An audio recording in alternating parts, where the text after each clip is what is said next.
We're going to talk a little bit about simplifying radicals or simplifying square roots. We're going to look first of all at our perfect square roots. We did these way back first semester. This page you should be able to do without any problem. May only need a calculator for one or two, but I want you to look at these, which are all perfect squares. I want you to simplify them, then turn the video back on, see if you got them correct.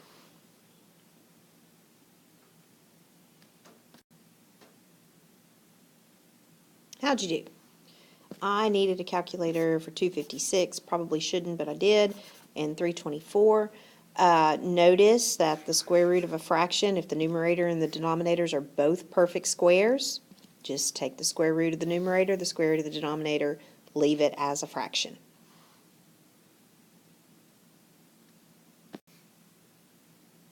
But what if our radical is not a perfect square?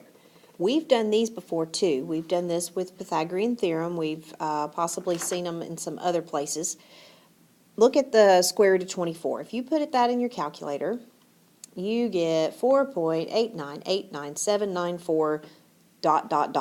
Okay? What might be a problem with this? Well, for one, it's irrational. It never ends. It never repeats. And if we're going to use that number, we're going to have to round it in some way. So what we get is something that's been rounded and is not exact. Okay, that's like using 3.14 instead of just saying pi. So what we want to do here, we want to simplify it so that it's a little easier to read, but it hasn't changed its value. We haven't rounded everything. It's still an exact value. It's just sort of like simplifying a fraction, sort of like 2/4 and 1/2 are the same thing, but 1/2 is a little simpler way to look at it. Now, notice there's a list here for you to put the first 10 perfect squares. Well, what are your first 10 perfect squares? Well, 1 squared is 1, 2 squared is 4, 3 squared is 9. You can fill out the rest.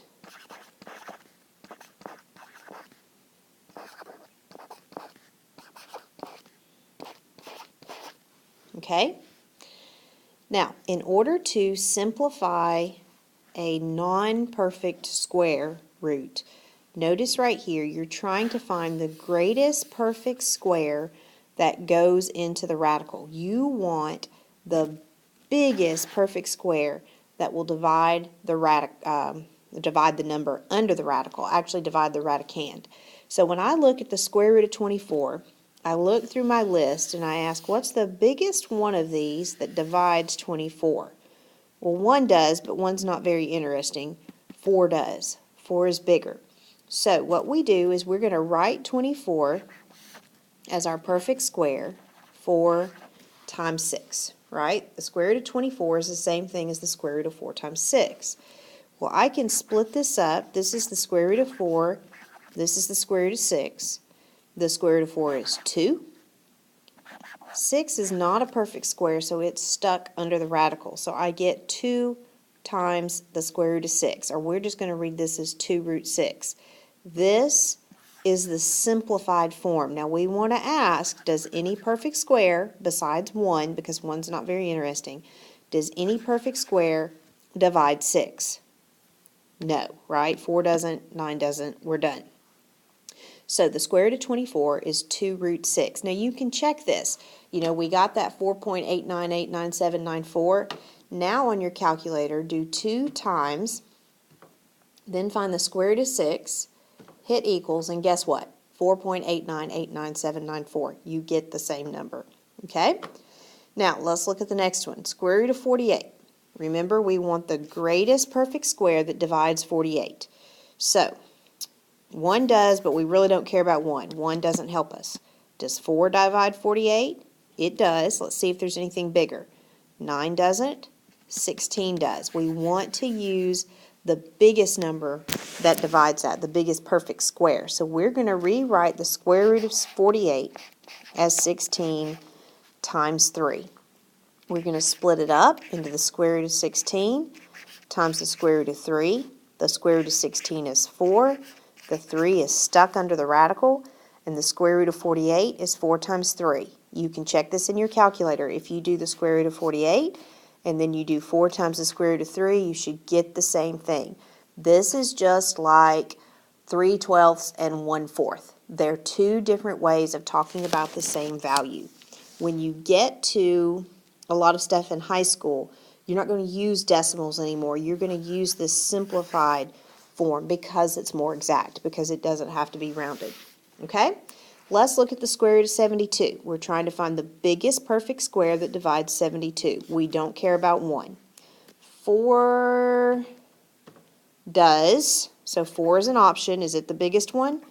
No. Does 9 go into 72? Yes. Is it the biggest one? Let's see.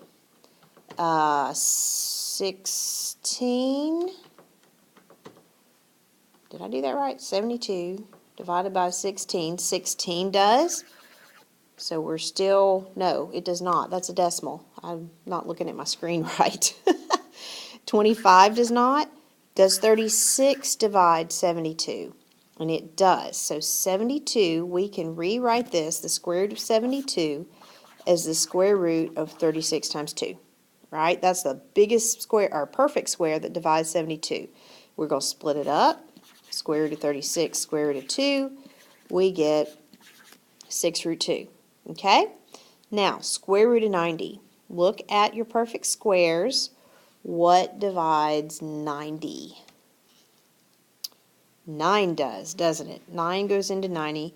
So the square root of 90 we can rewrite as the square root of 9 times 10. We can split it up. Square root of 9 is 3. Square root of 10. 10 is not a perfect square. There is no perfect square besides one that divides it. So the square root of 90 is 3 root 10. Now, sometimes we get big old numbers like 704 that we don't know the biggest perfect square that divides 704. But I look at that and I know that 4 does. Okay?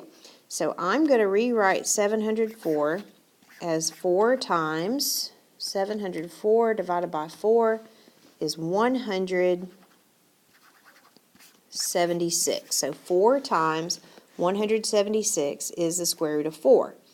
Well, that gives me, when I split it up and take the square root of 4 is 2. And I've got this 176, but I'm a little concerned that there's another perfect square that divides square root of 1, or that divides 176. I'm going to see if 4 goes into 176. And it does. So that means this is not done. As long as there's a perfect square that divides this number, you keep going. Well, what happens if I didn't pick the first one to begin with and I have to do it again? Well, I have 2 times, this is 4 times 44. So this is 2 times the square root of 4 times the square root of 44. Now you're eventually going to skip this little split up step. You can, if you're already seeing what's going on, you don't have to show that. If it helps you, you can. So I get 2 times 2 times the square root of 44. So now my 2 times 2, I can multiply two things that are outside the radical. 2 times 2 is 4, and I get 4 root 44. But you have to ask yourself again, are there any perfect squares that divide 44? Well, guess what? 4 does.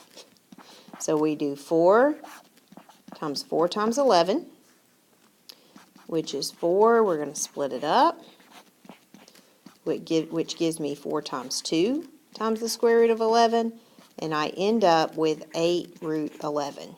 Okay? Now look at all this. That's a bunch of stuff for one problem, right? We ended up with 8.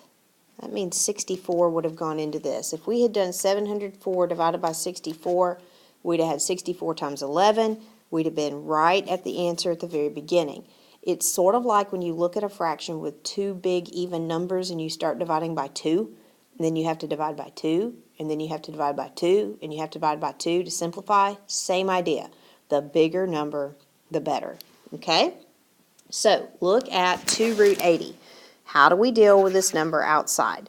Well, we're going to do the same thing I showed you over here. This is going to be 2, and we're going to ask what goes into 80. I'm not going to start with 4. I'm going to start with 16 because it's bigger, and I get 16 times 5. So I get 2. The square root of 16 is 4. And then the 5 is stuck under the radical. Notice I didn't show the split step right here. If you need to, you can. You can say 2 times the square root of 16 times the square root of 5, and then you get 2 times 4 times the square root of 5. If you need to show that, that's fine. So I end up with 8 root 5. Does a perfect square besides 1 divide 5? Nope, I'm done. Okay? Since I took forever to do this problem, I'm going to circle it so we don't lose it. Okay? 3 times the square root of 125. Anything that ends in 25, I'm going to divide by 25 because I know 25 is a perfect square. So 125 divided by 25 is 5. So this is 25 times 5. So that's 3 root 25 root 5. That's 3 times 5 times the square root of 5, and I end up with 15 root 5. Does any perfect square besides 1 divide 5? No, I'm done. Why don't you try 2 times the square root of 112, see if you can simplify it down to its simplest form.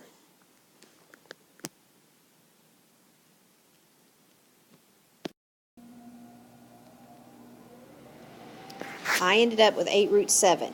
You may have gotten there a different way than me, but you should still end up at 8 root 7. Notice I started with 4 both times, and I had to do 4 twice. I could have started with 16. 112 divided by 16 is 7.